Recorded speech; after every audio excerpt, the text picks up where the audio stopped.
Assalamualaikum dear students, hope you are fine by the grace of Almighty Allah. Welcome to NIEVS Home School. I am Sabreena Haque, assistant teacher of science, National Ideal English Version School, Day Shift. Dear students, today I am going to take a science class for class 8 student on the based on chapter 6, and this is our part 1 of the chapter 6. So let us move forward to this topic. The name of the chapter 6 is the structure of atom. Everything that you see around you is made up of tiny particles called atom. Atoms are far too small to be seen, yet scientists have developed ideas about the structure of atom indirectly through various experiment and observation. Different particles have different characteristics because they are built by different types of atom which have different number of electrons, protons and neutrons. Now come to first lesson, evolution of idea of the atom and their structure. By now you have known that all materials are formed by tiny particles. These particles can stray in two forms. One is called atom, which is smallest particles, and in other is molecule, where more than one atom form a stable structure. About the tiny particles, different scientists and philosophers have expressed different opinion. The Greek philosopher Democritus put forward for the first time in 1400 BC the idea that all matters are formed of tiny particles. According to him, these particles are invisible, which cannot be divided further. He called it atom. The word atom is chosen from the Greek word atomos, which means indivisible. Two of his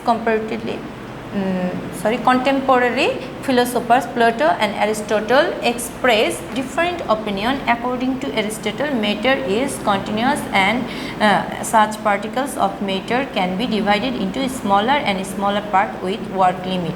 Based on experiment evidence, in 1803, the English scientist John Dalton said that the smallest particles of an atom is an atom which cannot be divided any further. Dalton's idea got acceptance and the idea of Aristotle was rejected. John Dalton atomic theory you have learned in your class 7 science book. In fact, atoms are not indivisible and are not the smallest particle of the matter. Then atom can be divided. Atom consists of smaller particles which are electron, proton and neutron. To remove the limitation of atomic concept of Dalton, later other proposed alternate models of atom. Out of this model, most acceptable atomic model is the model proposed by Rutherford and Bohr. In 1911, Rutherford gave a model by following the solar system. That's why his model is known as solar model. I am saying again the year 1911 Rutherford gave the atomic model and his model was known as solar model or nuclear model, and after that the scientists found some limitation in the Rutherford model. Then in 1913 Niels Bohr gave some correction in the Rutherford model. Now, Rutherford and his co-worker at STS carried out an important experiment to find out the correct structure of the atom. From the result of the experiment, Rutherford arrived at the conclusion that the whole of the positively charged mass confined to a small area at the center of the atom, and this is now called the nucleus. He also explained the most of the space in an atom is empty and the negative charge is carried by the electron which have negligible mass revolves around the central positive charge. That means Rutherford first told that the atom has a nucleus and it is positively charged, and the electron has negatively charged. Electrons are negatively charged and electrons are moving around the nucleus. Rutherford model similar to the model of the solar system, but he did not say that say anything definitely about the orbit of the electrons. Niels Bohr then in 1913 put forward the idea that the negative charge carried particles revolves in certain allowed orbit. He used the quantum theory of Planck in his model. In the nucleus, there are proton and that with positively charged and neutron which are without charge. Most of the mass of the atom is concentrated at the nucleus, and the mass of proton and neutron is nearly similar, and in fact the most of the space in the atom is void. Now come to the next lesson: atomic number, mass number and isotope. Different elements have different types of atom. For example, atom of hydrogen is different than the atom of oxygen. The difference in behavior of atom arises from the difference in the number of proton and electron. In a normal atom, the net charge is 0. Therefore, the number of electron and the number of proton are the same. To explain behavior of an atom, the number of proton is usually used, and their student, the number of proton in the nucleus of an atom is its atomic number, and atomic number is identical for an element, like we are known by our name, and our elements also known with the atomic number too. There are only one proton in the hydrogen atom, therefore the atomic number is 1. Now carbon has atomic number 6, since the atomic number indicates the number of proton in the atom of a particular element, and the number of proton is equal to the number of electron in each atom. That means the carbon has 6 proton and 6 electron, and we can understand carbon must have 6 electrons. And now come to the mass number. And if we want to find out the mass number of an atom from the atomic number, it is not possible. The mass number of the electron in an atom is negligible. Most of the mass of an atom is due to the mass of the nucleus. Again, the mass of a proton is nearly equal to the mass of a neutron.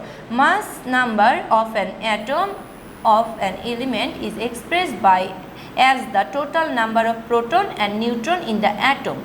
Thus, the mass number of an element is equal to the number of proton in an atom and the number of the element plus the number of neutron in the atom. For example, there are 8 proton, 8 neutron in an oxygen atom. Then the atomic number of the oxygen will be 8 and mass number will be 16. 8 plus 8 will be 16. And if we are come for the sodium, in the sodium atom it has 11 proton and 12 neutrons. So its atomic number is 11 and its mass number is 11 plus 12 is equal to 23. And here they give an example. For an element, an atomic number is 17 and mass number is 35. In your book there is written only 5. You have to correct it. This is printing mistake. It will be 35. Find the number of proton and the number of neutron in an atom of the element. Now come to the solution. The atomic number of an element A is 17 and the atomic number equal to the number of proton, that means it has 17 proton, and again the number of electron in an atom is equal to the number of proton, so the number of electron also 17. In an atom, the number of proton plus number of neutron is equal to mass number of atom. Therefore, the number of neutron of an atom of the element A is equal to mass number of the element A minus the number of proton in the atom of element A. Thus, the number of neutron of an atom of element A is equal to 35 minus 17 is equal to 18. Now come to the isotope. Already you have come to know that an atom of an element have definite number of proton and electron, but an element may have different mass number. This is because of the atom of an element may have different number of neutron. If you see this picture, this is the 3 isotopes of the hydrogen: protium, deuterium, tritium. Here in the protium there is mass number also 1, atomic number also 1, because 1 proton and 1 neutron, there 1 electron, there is no neutron, 1 proton and 1 electron, mass number also 1 and atomic number also 1. Here in deuterium 1 proton and 1 electron, that means atomic number 1 and mass number is 2. Here 2 neutron and 1 proton, atomic number is 1, mass number is 3. That means in this 3 hydrogen atom, their atomic number is same but mass number is different, and these are called the isotopes.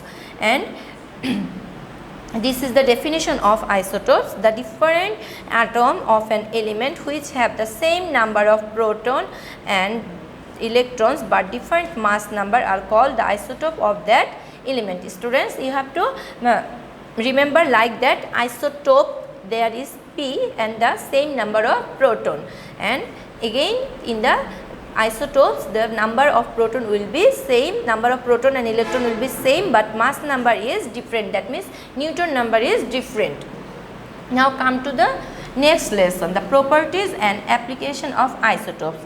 Since the number of protons and electrons in different isotopes of an element are the same, there is no difference in their electrical and chemical properties. This is because it is the distribution of electron in the atom that are responsible for all the electrical and chemical properties, but the isotopes can be separated due to the differences in their masses. Usually a particular isotope of an element is more abundant because these isotopes is more stable compared to other isotopes. The unstable isotopes radiate different radiation and particles due to radioactive decay. These are called radioactive isotopes. The properties of radioactive isotopes are used in different fields. Some of used radioactive isotopes are described below. First one is medical uses of isotopes. Isotopes are used in the diagnosis and treatment of diseases. If there is any defect in a narrow artery, it can be detected by sending radioactive isotopes through the blood flowing in the artery. In the same way, the affected cell of a cancer patient can be determined by the sending radioactive isotopes. Again, radioactive isotopes can be used to destroy the cancer affected cell, that is called radiotherapy. And another use of radioactive materials to use in radiation to sterilize medical instruments. Now come to application in agriculture. In agriculture, the radiation from isotopes are used to control insects. Also, it can be used to find out what type of fertilizer and what amount of fertilizer is needed for a specific crops. Now come to food preservation. Germs and bacteria can be killed by the radiation from the radioactive isotopes. Therefore, radioactive isotopes can be used to make food and fruit free from germs. Last use of radioactive isotopes is the use of isotopes in geological research. You often have to heard the news that fossils have been discovered which are many millions years old. How do scientists come to know the age of the fossil? It can be found out from the decay of the isotopes. From the ratio of the stable and unstable isotopes, it is possible to find out how old the fossil is. Dear students, this is our part 1 we have discussed, and this is your homework number 12. You have to make 5 knowledge based question answer from this part with answer.